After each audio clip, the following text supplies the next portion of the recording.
We can't find any imagery on the true North or South Pole. There's always some kind of brushing or just a big black hole they put for whatever reason. The following are examples.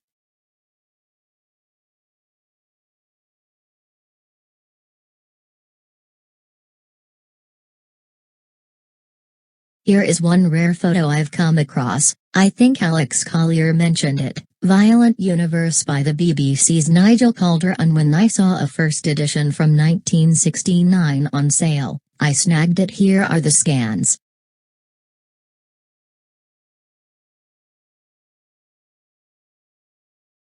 Next we have the latest pictures provided by an infrared satellite show that the heat signature at the North Pole is quite astounding.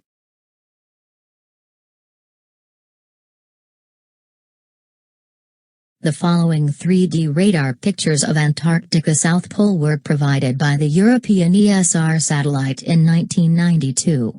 They give a clue of the enormous gap in the South Pole, which is 1/3 of the continent and swallows almost all the 18th parallel of the Southern Hemisphere Ross dependency, therefore all the chains of mountains which are including Royal Society, Worcester, Britannia, Churchill, Queen Elizabeth, Queen Alexandra, Commonwealth, Queen Maud and Wisconsin are pushed over against Queen Maud Land and are therefore 870 miles away from what is shown on the official maps. However, the pictures produced by ESR-1 are showing, officially, the Iceland contours up to 81.5 degrees of south latitude. Therefore it is reasonable to assume that the hole shown on the three pictures result from the lack of coverage of the satellite. Here we have a picture showing the hole in the ozone layer over the South Pole. Why this inward motion? Which by the way fits the 3D radar pictures shown above.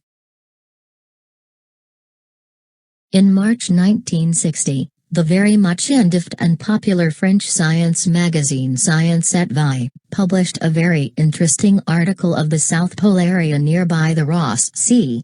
It says that Russian scientists explored the Bingar Oasis, an area of 500 km2 free of ice, displaying an average temperature of more than 25 degrees Celsius. With lakes, springs, vegetation and several bird species.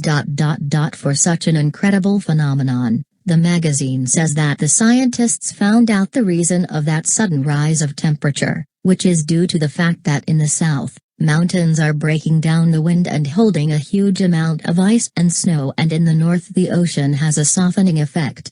How could these scientists let us believe that a mountain range and the softening effect of the ocean can explain a difference of more than 100 degrees Celsius? That's boiling water, since the article says that the lower temperature surrounding the area has reached a phenomenal record of -86.7 degrees Celsius and displays an average of -50 degrees Celsius. Here we see the Bingar Oasis green area very well surrounded by U.S. military bases. How does an official space view of the poles look like? This is a lovely over-retouched official view of the Arctic by Clementine satellite, thanks to Photoshop.